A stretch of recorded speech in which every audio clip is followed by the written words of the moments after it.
Jesús 22. Varones israelitas, oíd estas palabras.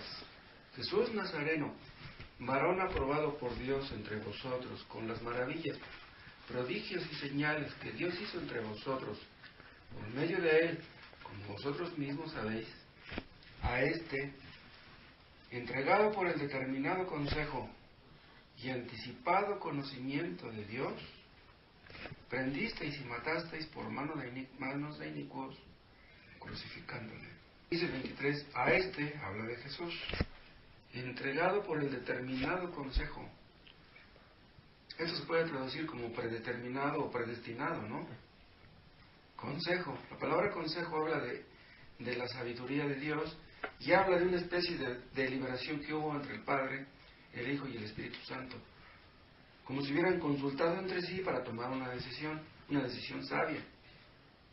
O sea, Cristo fue entregado, sí, porque Dios lo decidió. Pero vean cómo dice después, y anticipado conocimiento de Dios. Esta frase, anticipado conocimiento, quiere decir que Dios conocía de antemano, conocía anticipadamente que Cristo vendría al mundo y moriría en la cruz. Que iba a ser entregado, traicionado, arrestado y muerto.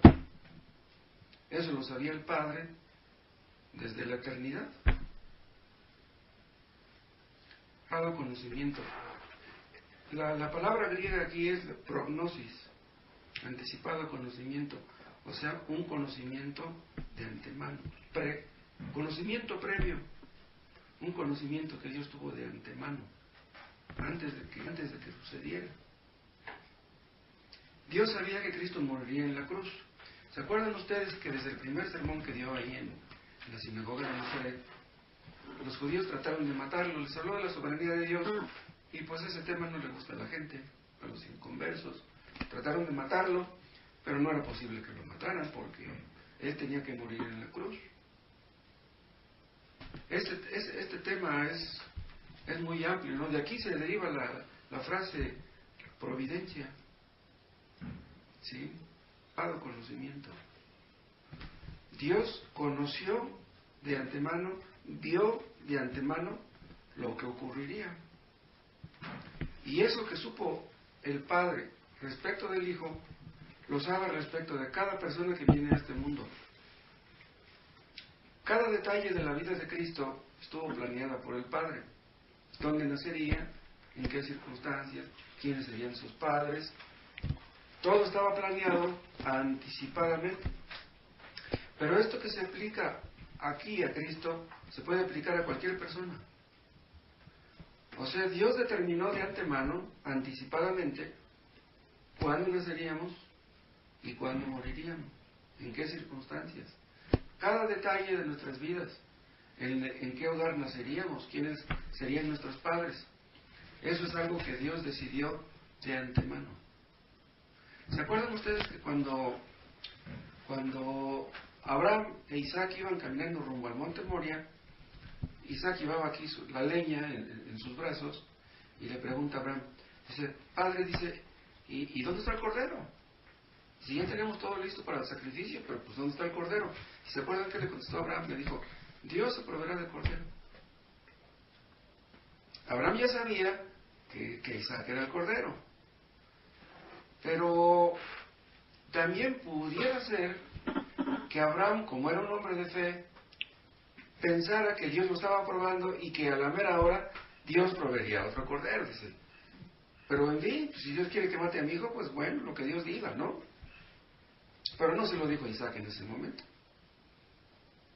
Pero se acuerdan que ya lo iba a matar y Dios le detuvo la mano, le mostró el cordero que estaba atrás, trabado por sus cuernos, y le ofreció en sustitución de Isaac. Entonces, Abraham supo, Isaac también, que Dios se proveyó de cordero. Y los hombres de fe del Antiguo Testamento entendieron lo mismo. Por ejemplo, Isaías habla de ese cordero en el capítulo 53. David, pues en muchos de sus salmos habla del asunto también. Y en realidad todos los hombres de fe de la historia sabían eso. Que un cordero puro y sin mancha vendría al mundo y moriría en la cruz por los pecadores. Esa palabra providencia se deriva del latín, no del griego, del latín. Video, que quiere decir ver, y pro, que quiere decir anticipadamente. Ver anticipadamente lo que va a ocurrir. O sea, Dios ve que algo va a suceder antes de que suceda. El Padre sabía lo que sucedería con Cristo y, repito, lo que va a suceder con nosotros. Dios sabe de qué vamos a morir y cuándo.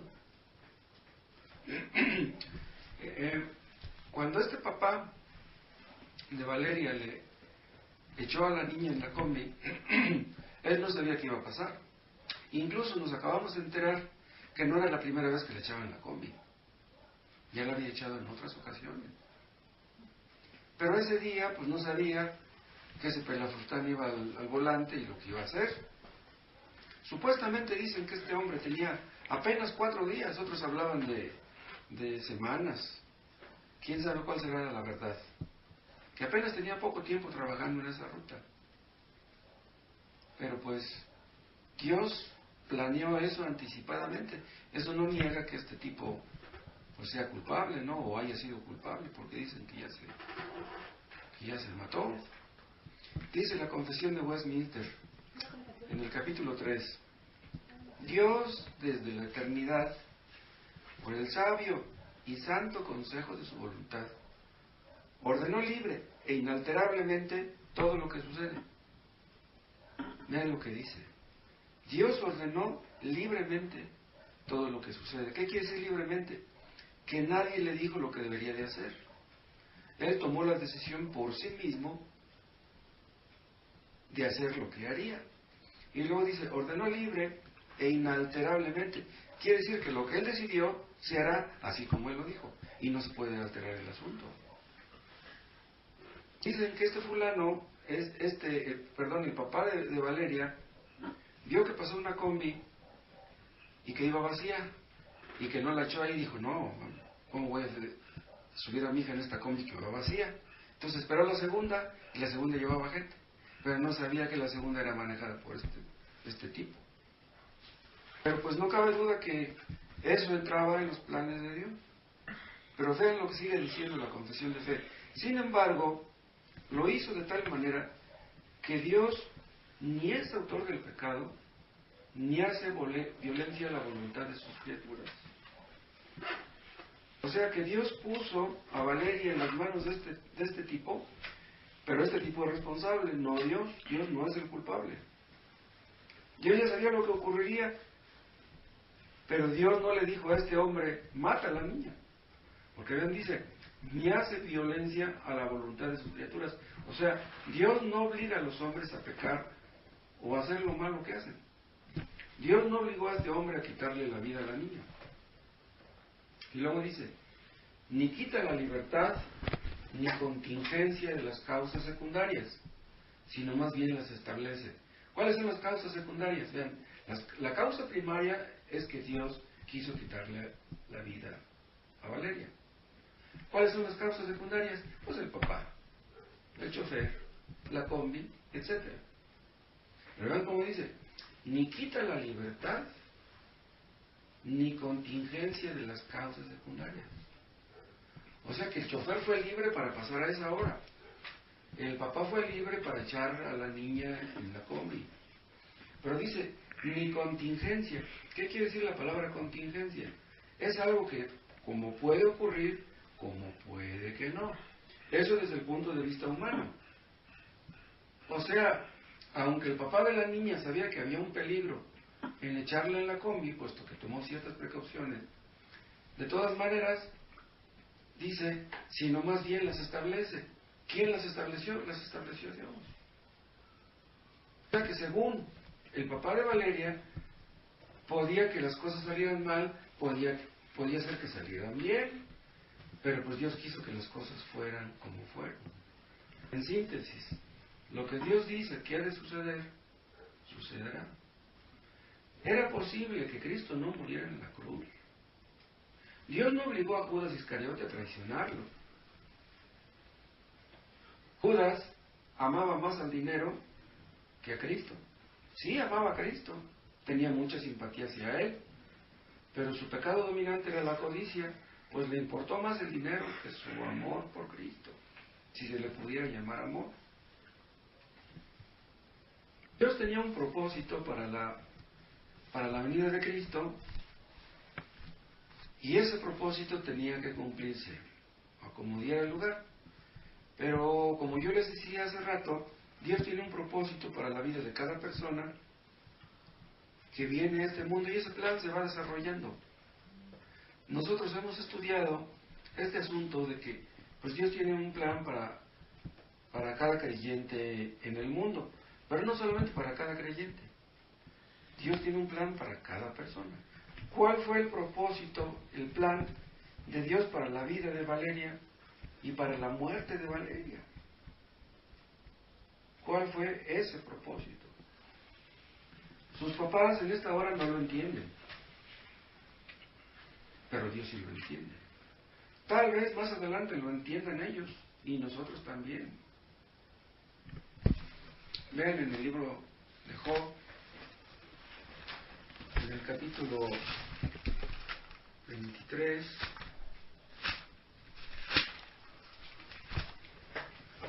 aquí habla el patriarca y vean lo que dice. Job 23, 13. Pero si Él determina una cosa, está hablando de Dios, si Él determina una cosa, si Él decide una cosa, ¿quién lo hará cambiar? O sea, con estas palabras, Job da a entender que reconoce que Dios es soberano. Si Dios quiso quitarle la vida a mis hijos, pues ¿quién le va a quitar eso de la cabeza? Él quiso quitármelos. Y luego dice al final del 13, su alma deseó e hizo. Los deseos de Dios son órdenes. Dios quiere que se haga algo, ese algo se hará. Y eso lo entendía Job, no solo respecto de sus 10 hijos que murieron, sino respecto de su salud, respecto de los animales que se le murieron. Su alma deseó e hizo. Pero vean lo que dice en el 14. Él pues acabará lo que ha determinado de mí. Dios acabará. O sea, él entendía que Dios tenía un propósito, pero él no lo entendía. ¿Por qué Dios me quitó a mis hijos? ¿Por qué estoy como estoy? Él no lo entendía. Pero vean cómo dice, Él pues acabará lo que ha determinado de mí. O sea, no entiendo lo que está tratando de hacer conmigo. Pero todavía no acaba conmigo, todavía no me suelta. Todavía su mano está sobre mí. Pues va a cumplir su propósito, lo va a acabar. Porque Él no deja las cosas inconclusas. Él no es como nosotros. Entonces, no solamente Job entendía que Dios es soberano, sino que es omnisciente, que es sabio y que es todopoderoso. Dice, Él va a acabar las cosas. Nosotros a veces empezamos cosas y no las terminamos, por diferentes motivos. Pero Job entendía que Dios no era así. Pero vean cómo dice al final del 14. Y muchas cosas como estas hay en Él. ¿Como cuáles? Como estas que para Él son incomprensibles. O sea, Dios hace muchas cosas que no alcanzamos a entender. Nosotros tal vez tengamos dudas, cuestionamientos, incertidumbre, pero Dios sabe bien lo que está tratando de lograr o de producir en la vida de su pueblo y en la vida de cada persona. Hay inconversos que quedan viudos, inconversas que quedan viudas, inconversos que se les muere un niño. ¿Cuál es el propósito de Dios en esos casos? Bueno, pues esas personas pues no lo entienden, y pues ¿quién puede entenderlo? Si un inconverso nos pregunta, oye, tú eres cristiano, a ver, explícame, ¿por qué Dios me quitó a mi hijo?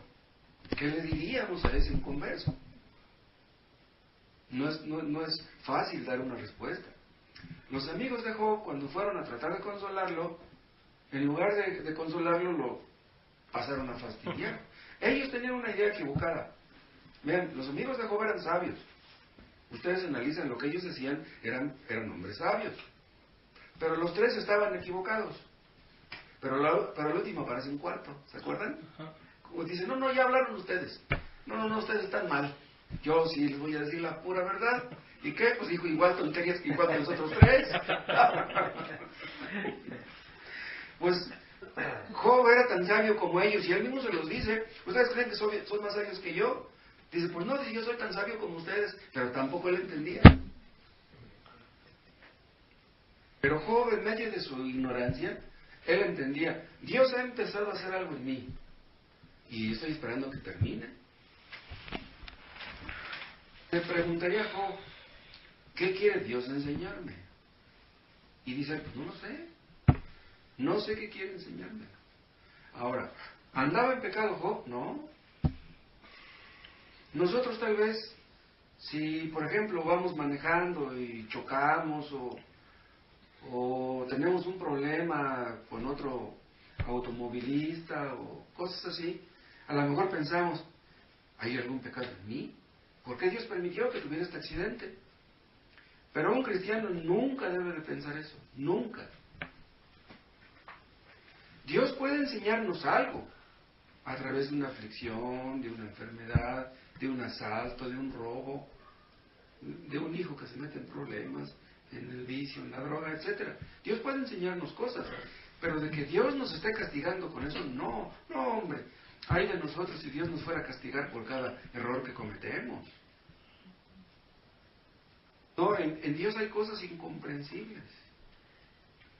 Dios castigó nuestros pecados en Cristo.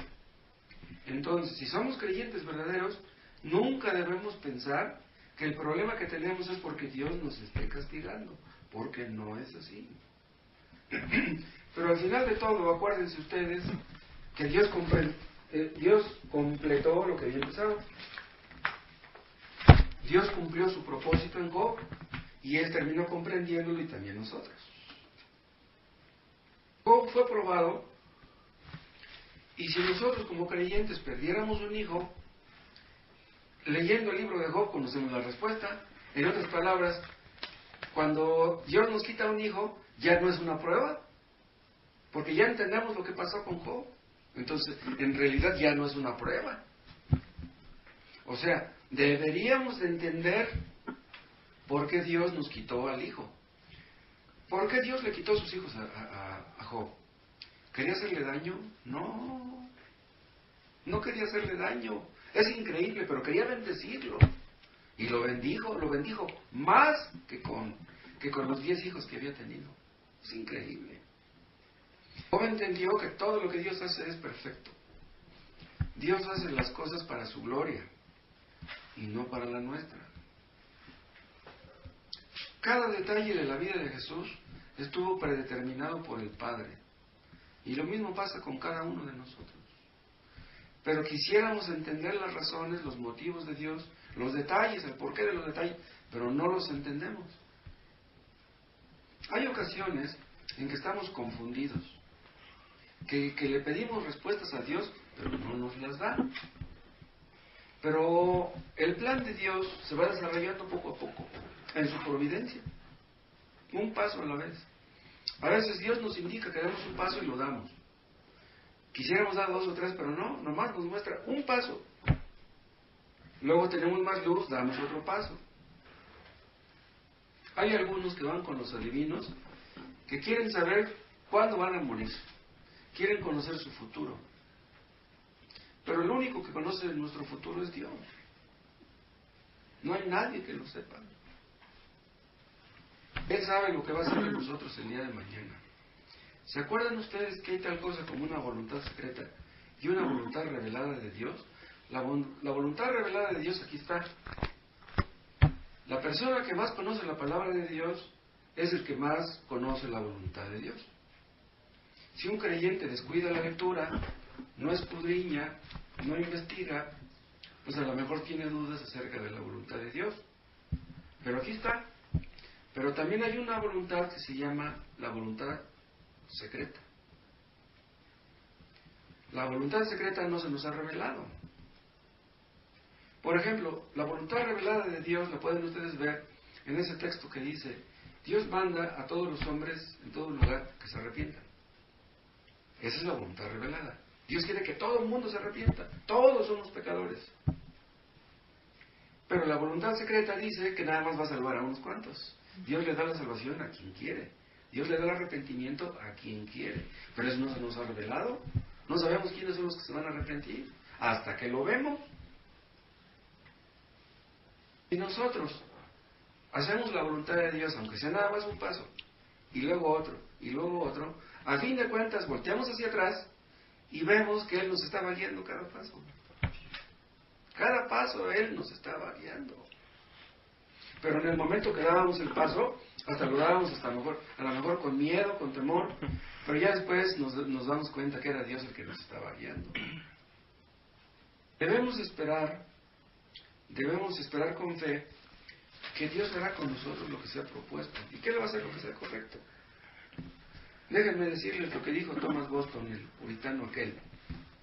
Dijo, todos aquellos que quisieran caminar con Dios deben observar cuidadosamente la palabra de Dios y la providencia de Dios, puesto que es a través de estos dos medios que Él se manifiesta a ellos.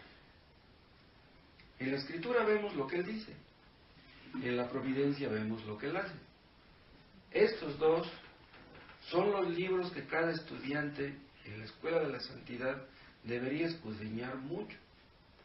Ambos libros son escritos por la misma mano y ambos deben ser leídos cuidadosamente por aquellos que quieran tener no solamente el nombre de religioso, sino la religión verdadera. Si quisiéramos beneficiarnos de ambos libros, hay que estudiarlos juntos. Es nuestro deber tanto leer la palabra como observar la obra providencial de Dios, porque la una arroja luz sobre la otra y son complementarias. Entonces, necesitamos conocer la palabra de Dios y necesitamos sabiduría para ver la mano de Dios en lo que nos pasa. O sea, se necesita sabiduría para ver la mano de Dios en lo que nos pasa. La persona que le da gracias a Dios en todo lo que le pasa, Dios está detrás de todo lo que nos acontece, sea lo que sea.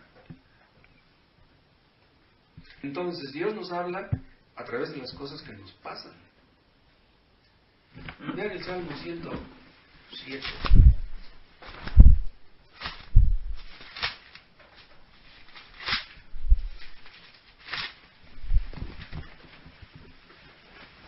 Salmo 107, 43. ¿Quién es sabio y guardará estas cosas? Y entenderá las misericordias de Jehová. ¿Cuáles cosas? Dice, ¿quién es sabio y guardará estas cosas? Bueno, para poder entender este versículo, pues tendrían ustedes que leer todo el Salmo, ¿no? Pero se refiere, por ejemplo, hablando en el versículo 4, dice, de personas que anduvieron perdidas por el desierto, por la soledad sin camino, sin hallar ciudad en donde vivir. Hambrientos y sedientos, su alma desfallecía en ellos. Entonces clamaron a Jehová en su angustia y los libró de sus aflicciones. Vean, está hablando aquí de personas que sufren, personas en problemas, ¿sí? Pero dice en el 6, entonces clamaron a Jehová en su angustia, quiere decir que conocían a Jehová. Tenían conocimiento del Dios verdadero, dice, y los libró de sus aflicciones. ¿Qué quiere decir? Que Dios usó las aflicciones de estas personas para hacerlos clamar. En otras palabras, si Dios no nos aflige, no clamamos. Pero ahora vean lo que dice en el 10. Algunos moraban en tinieblas y sombra de muerte, aprisionados en aflicción y en hierros, por cuanto fueron rebeldes a las palabras de Jehová y aborrecieron el consejo del Altísimo. Por eso quebrantó con el trabajo sus corazones, cayeron y no hubo quien los ayudase. Bien, hablan de personas que andan en pecado, que descuidaron la lectura, que no quisieron saber de Dios, que se alejaron de la verdad tal vez. Y dice al final del 12, cayeron y no hubo quien los ayudase. Pero dice el 13, luego que clamaron a Jehová en su angustia, los libró de sus aflicciones. Igual, son personas a quienes Dios los metió en la crisis, les apretó el zapato para que clamaran. Y después de que clamaron, Dios los libró. Y luego, en el 17, habla de otros, dice, fueron afligidos los insensatos a causa del camino de su rebelión y a causa de sus maldades. Su alma abominó todo alimento y llegaron hasta las puertas de la muerte. Aquí habla de personas que enfermaron, parece ser, que estaban ya cerca de la muerte por una enfermedad muy fea, ¿no? A causa de sus maldades. Vean, es posible que una persona esté enferma a causa de su pecado. Eso lo hemos visto. Pero vean lo que dice el 19. Pero clamaron a Jehová en su angustia, y otra vez la misma frase, y los libró de sus aflicciones. Vean ustedes cómo Dios está usando cosas negativas para obligarnos a clamar. Ahora, no me vayan a malinterpretar. No vayan a pensar que yo estoy leyendo esto para decir que Dios afligió a Jacqueline y a Gerardo por sus pecados. No estoy diciendo eso. Pero lo que yo sí estoy seguro es que a partir de ahora, Gerardo y Jacqueline van a orar como nunca antes. En estos días están orando como nunca antes. Job salió perfeccionado y aprendió cosas de Dios que nunca hubiera aprendido de otra manera. Y yo creo lo mismo acerca de Gerardo y Jacqueline.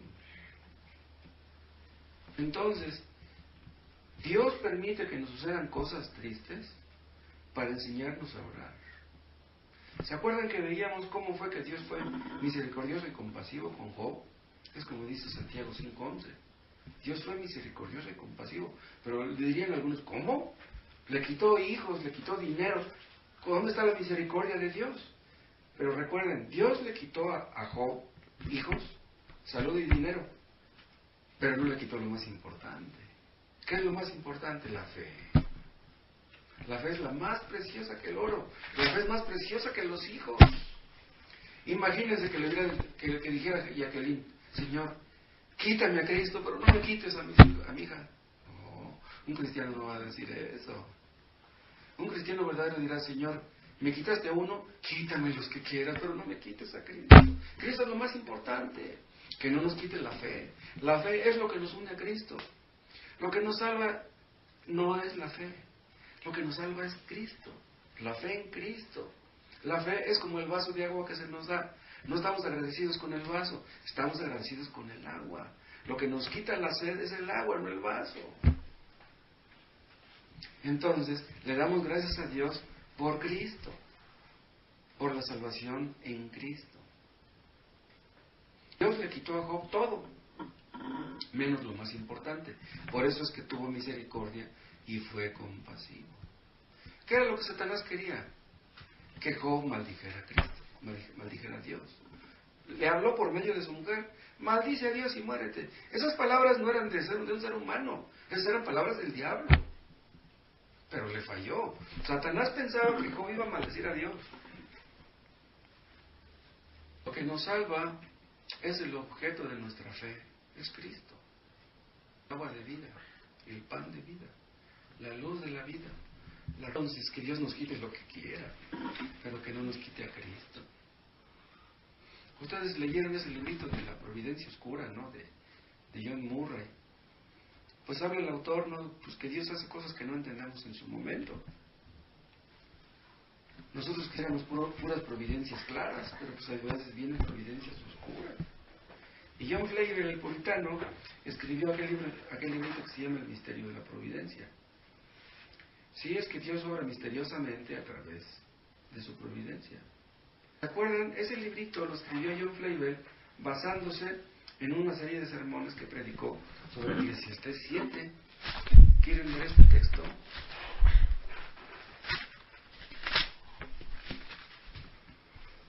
Eclesiastés 7:13.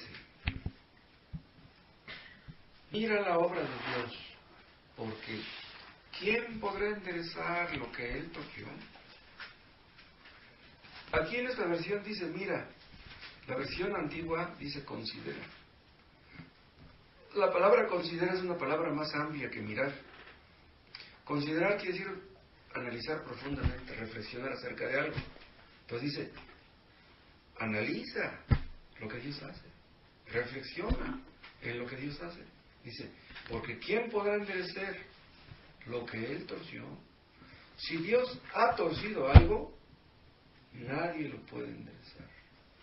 Ahora, nosotros podemos ver algo como torcido, como que Dios lo torció, pero en realidad Dios no tuerce nada. Hay un libro, ¿se acuerdan ustedes? Del cual se hizo una película que se llamó Los renglones torcidos de Dios. Es una película mexicana que hablaba de la vida en los manicomios. O sea, según el autor de ese libro, Dios cometió un error en darle vida a los enfermos mentales, a los niños que nacen enfermos de su mente, ¿no? Pero no, pues ese hombre lo dijo porque era ateo. Pero Dios no comete ningún error. Si Dios nos da un niño con parálisis cerebral o algo por el estilo, Dios no comete errores. Pero si vemos las cosas así, de todos modos Él torció las cosas, ¿quién las va a enderezar? Hasta el dicho lo dice, ¿no? Dios no cumple caprichos ni endereza jorobados. Cristo no enderezó ningún jorobado. No, sanó muchos enfermos, pero no enderezó ningún jorobado. ¿No existirían en aquel tiempo? Pero ya leímos el 13, ¿no? El 14. Ah, no, el 13. Ahora ven el 14. Está relacionado con el 13. Dice, en el día del bien, goza del bien. En el día de la adversidad, considera. Ven, aquí sí está la palabra considera. Dios hizo tanto lo uno como lo otro, ven. Dios hace tanto lo bueno como lo malo. ¿Para qué? A fin de que el hombre nada halle después de él. ¿Tienes a Valeria? Disfruta Valeria. Dios le prestó a los hermanos 11 años a la niña. Disfrútala. Dice, pero en el día de la adversidad considera. Dios hizo tanto lo uno como lo otro. Dios te dio a la Valeria y Dios te la quitó. A fin de que el hombre nada halle después de él. ¿Qué quiere decir esto? Que la última causa de todo es Dios. Si tú le puedes echar primero la culpa a su papá. Luego al chofer. Y luego a ti misma porque la dejaste ir con su papá. No lo hubieras dejado ir. No. Al último tienes que poner a Dios. Esa es la causa última. La niña murió porque Dios quiso que muriera. Dios es la causa sin causa. Dios nos permite que seamos afligidos. Dios permite que seamos prosperados. Pero vean, cuando Dios nos prospera, no es para nuestro bien, es para bien de los demás, para bien de la iglesia. Cuando Dios nos bendice, es para beneficio de nuestros hermanos. Dios puede bendecir a una nación. Dios puede bendecir a una persona, a una familia, a una iglesia, a una nación. Eso es lo que hizo Dios con Israel. Dios los bendijo, los prosperó. En tiempos de Salomón, en tiempos de David, era uno de los países más ricos del mundo. ¿Qué va a resultar a fin de cuentas de la muerte de Valeria? Dios quiere que salgan muchas cosas buenas.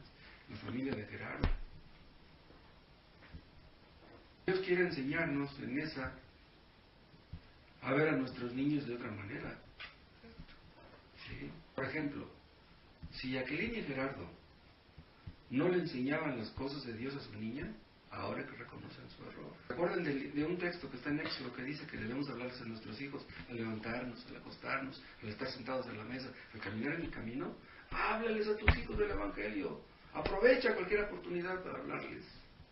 Aunque parezca que te digan, ay papá, otra vez me vas a hablar de eso, sí hijo, tienes que escuchar. Dicen los de la CEMEFO, de Servicio Médico Forense, que Valeria murió como a las 10 de la noche. Desapareció a las 5 de la tarde. Entonces la niña murió 5 horas después de que fue secuestrada. En esas 5 horas, ¿cuántas ideas cruzaron por su mente? Nos platicaban Gerardo y Jacqueline que últimamente estaba poniendo bien rebelde esta niña. Ya estaba entrando en la etapa difícil. Los niños cuando entran en la secundaria así se ponen. Casi todos. ¿Se acordaría la niña de sus rebeldías, de su desobediencia? ¿Le pidió perdón a Dios? ¿Qué tanto entendió de lo que escuchaba? Estaba yendo a la dominical. Dios quiera que nuestros maestros de escuela dominical se concienticen acerca de esto. Que les hablen a los niños del Evangelio. El día malo nos puede sobrevenir en cualquier momento a todos. Dios puede quitarnos un ser querido a cualquiera, en cualquier momento. Cuando nos pasan cosas tristes así como estas, pueden venirnos muchas ideas. Debemos estar orando por Gerardo y Jacqueline. De repente el diablo les puede meter en la cabeza: ahí está, cambiaste de religión, te saliste de una religión falsa, entraste en una religión verdadera, mira, ya Dios te quitó un hijo. A lo mejor hasta los mismos amigos de aquella religión donde ibas se lo dicen. A lo mejor pueden pensar, Gerardo y Jacqueline, ¿será que Dios está enojado conmigo? Esas palabritas son del diablo. Un inconverso pudiera decirles: si Dios fuera todopoderoso como tú dices, a ver, ¿por qué no impidió que muriera tu hija?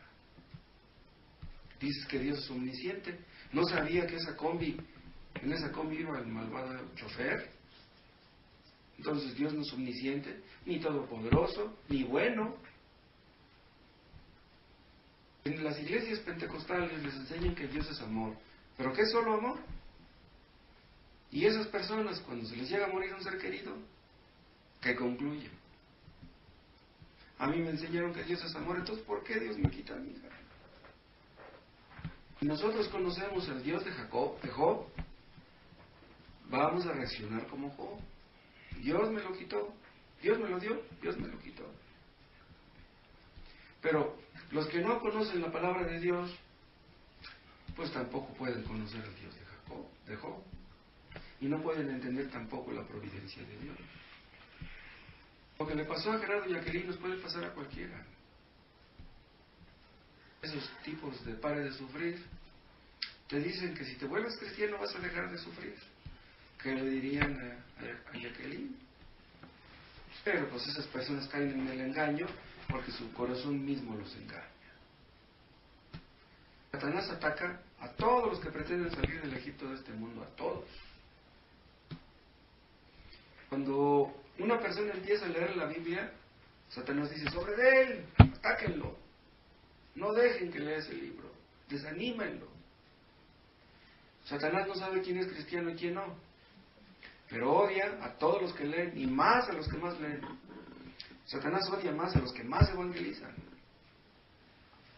Y precisamente Gerardo y Jacqueline, a los dos les encanta evangelizar. Al final de la historia de Job terminó diciendo: de oídas te había oído, pero ahora mis ojos te ven. Dios quiera que Gerardo y Jacqueline terminen diciendo lo mismo. Ellos crezcan en santidad y amor. Tenemos que estar orando por ellos en estos días mucho. Y que Dios les dé más de lo que les quitó, como hizo con Job. Que aprendan a gozarse más en Cristo de lo que se gozaban en Valeria. No se les olvide que Cristo les dijo a sus seguidores: